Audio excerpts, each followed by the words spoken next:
নমস্কার, আপনাদের সকলকে স্বাগত জানাই।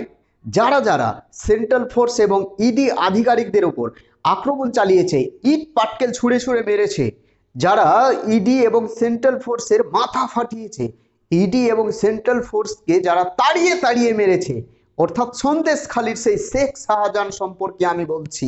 শেখ শাহজাহানের বাড়িতে যারা ইনভেস্টিগেশন করতে গেছিলেন, অর্থাৎ ইডি আধিকারিকরা, তার সঙ্গে সেন্ট্রাল ফোর্স, তাদেরকে অর্থাৎ তাদের ওপর যারা আক্রমণ চালিয়েছে তারা রাত্রে ঘুমোতে পারবে না। কলকাতা হাইকোর্ট থেকে এমন একটি অর্ডার এসছে, পা থেকে মাটি সরে গেছে সন্দেশখালির সেই সমস্ত আক্রমণকারীদের।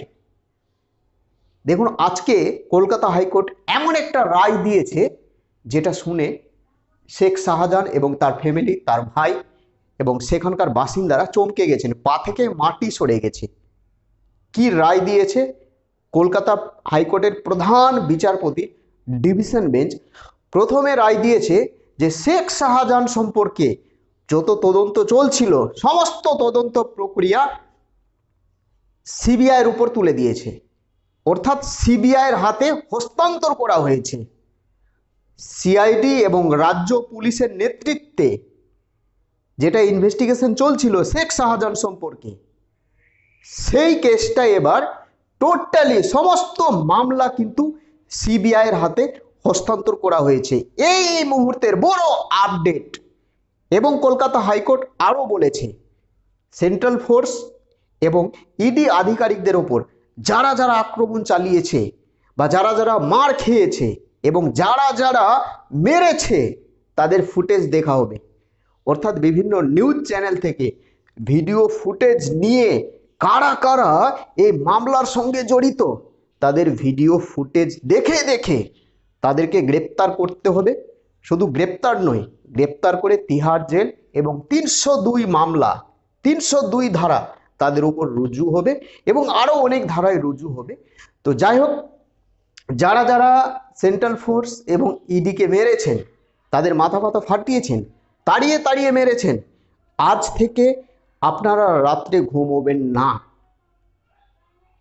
10 বছর, অন্তত আগামী 10 বছর আপনারা আর বাড়িতে থাকতে পারবেন না বা আপনাদের ফ্যামিলি শান্তিতে থাকতে পারবে না। খুব অন্যায় কাজ করেছেন আপনারা। যারা এই মামলার সঙ্গে জড়িত, কলকাতা হাইকোর্ট এমন একটা রায় দিয়েছে, যারা এই মামলার সঙ্গে জড়িত, আমি ডিটেলস রায়গুলো পড়ছিলাম, আপনারা বিভিন্ন নিউজ চ্যানেলে শুনতে পাবেন যে শেখ শাহজাহান সম্পর্কে যত মামলা, সমস্ত মামলা কিন্তু রাজ্য পুলিশ থেকে এবং সিআইডির হাত থেকে সমস্ত মামলা সিবিআইয়ের হাতে তুলে ধরা হয়েছে, অর্থাৎ সিবিআইয়ের হাতে হস্তান্তর করা হয়েছে। জাস্ট এইটুকু।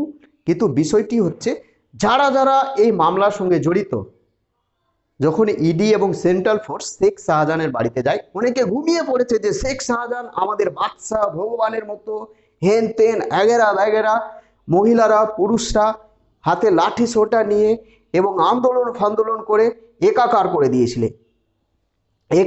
দিয়েছিল।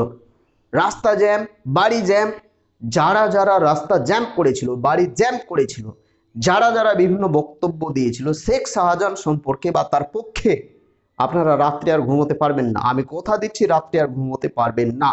কারণ কলকাতা হাইকোর্টের প্রধান বিচারপতি ডিভিশন বেঞ্চ এই মামলার রায় দিয়েছে, তার উপরে আর কেউ নেই। আপনারা সুপ্রিম কোর্ট যাবেন, সুপ্রিম কোর্ট সেখানে গেলে এমন ধারা দেবে না, মানে আপনারা সারা জীবন আপনারা বাড়িতে থাকতে পারবেন না। তো যাই হোক, যারা যারা সেন্ট্রাল ফোর্স এবং ইডির উপর আক্রমণ চালিয়েছেন, সে কয়েক হাজার হতে পারে, প্রায় 5000ও হতে পারে, যেটা ইডি বলছে প্রায় 5000 মানুষ, 5000ও হতে পারে।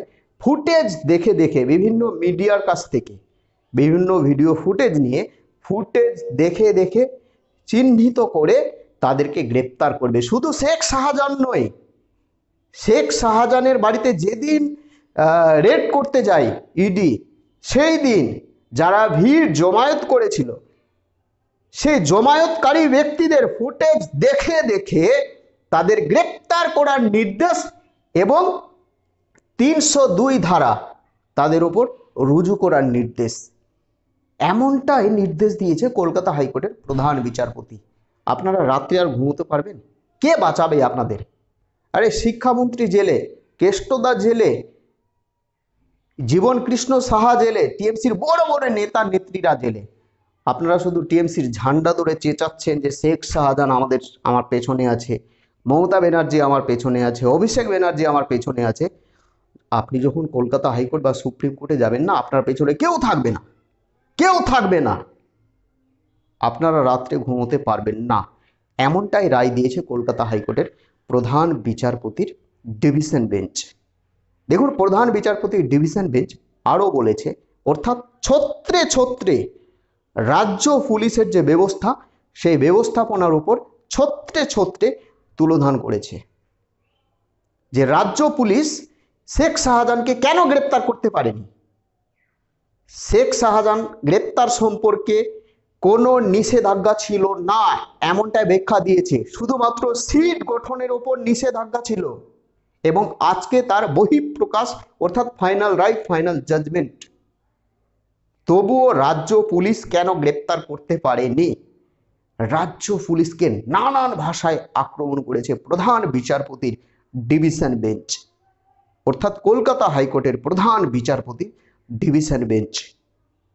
এবং কলকাতা হাইকোর্ট আরও বলতে চেয়েছে যে শেখ শাহজাহান শাসক দলের অত্যন্ত প্রভাবশালী ব্যক্তি।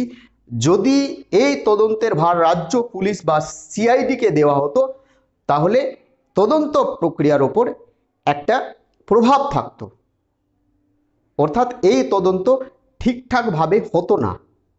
সমস্ত বিষয় বিচার বিবেচনা করে আজকে কলকাতা হাইকোর্টের প্রধান বিচারপতির বেঞ্চ ফাইনাল রায় দিয়েছে যে শেখ শাহজাহান সম্পর্কে এবং ইডি এবং সেন্ট্রাল ফোর্সের ওপর যারা আক্রমণ করেছে, অর্থাৎ সমস্ত প্রক্রিয়া, সমস্ত মামলার দায়ভার এবার সিবিআইয়ের হাতে তুলে দিয়েছে। এবং 4:30টার মধ্যে, আজকে 4:30টার মধ্যেই সমস্ত মামলা হস্তান্তর হয়ে যাবে সিবিআইয়ের হাতে।